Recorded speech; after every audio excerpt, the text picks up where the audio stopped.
What's going on, everybody? Welcome to Conversations with Independent Filmmakers.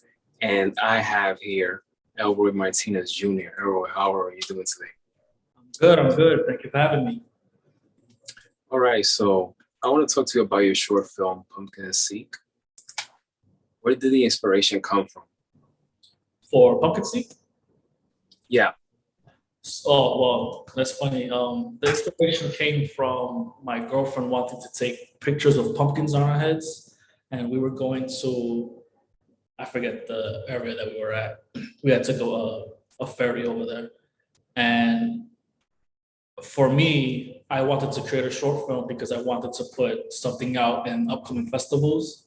So while working one day, knowing that we were going to go out, the next day to do this whole picture thing with pumpkins, I had an idea to just create like a little horror type idea where this guy is following this mysterious woman who ends up giving him some seeds that he consumes because he ends up, trusting someone random for eating the seeds, and it just turns his head into a pumpkin.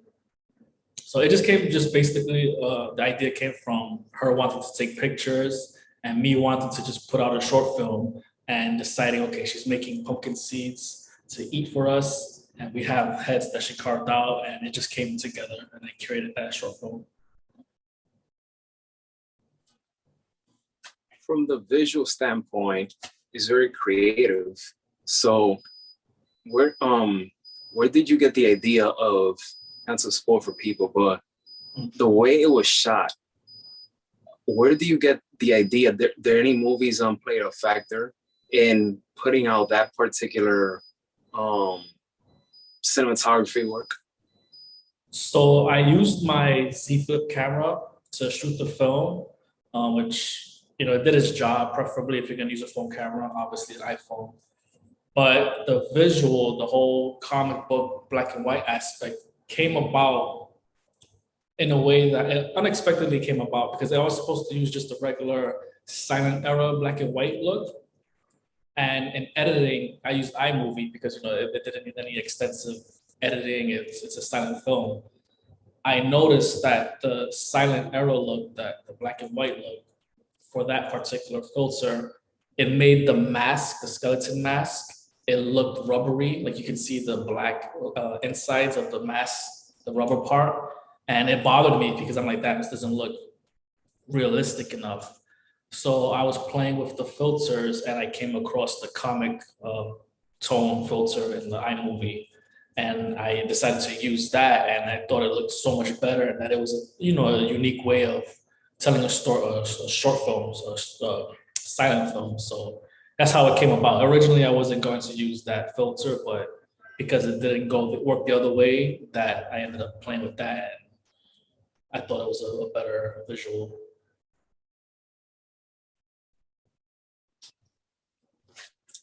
Is there anything that you're currently working on that you want to share? Yes, so I'm currently working on the short film called Terminate, which I play an assassin who's hired to take out different individuals. And just to give a little rundown of the story, basically, I'm hired by somebody who's part of a group that doesn't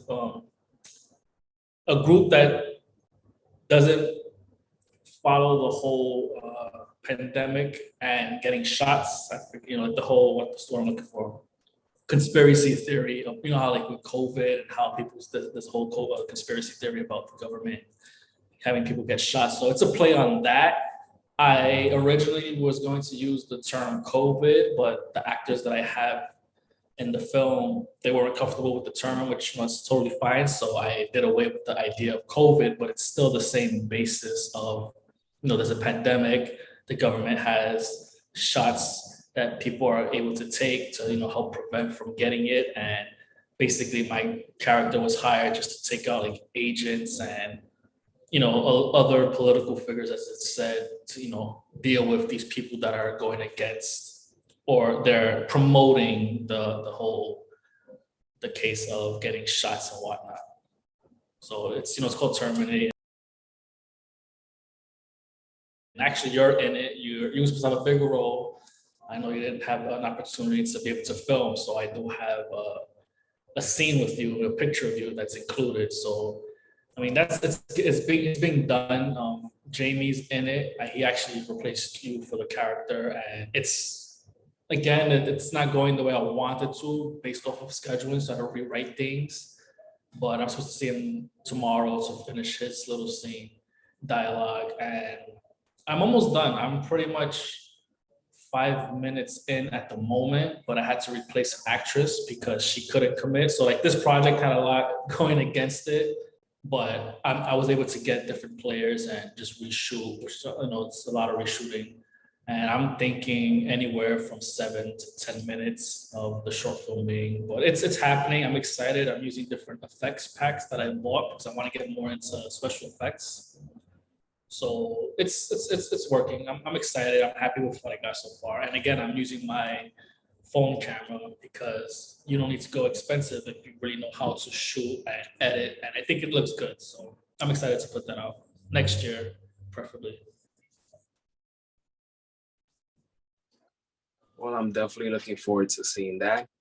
And Pumpkin Seek is still on YouTube, right? Yes, Pumpkin Seek is still on YouTube. I have no plans to take it out.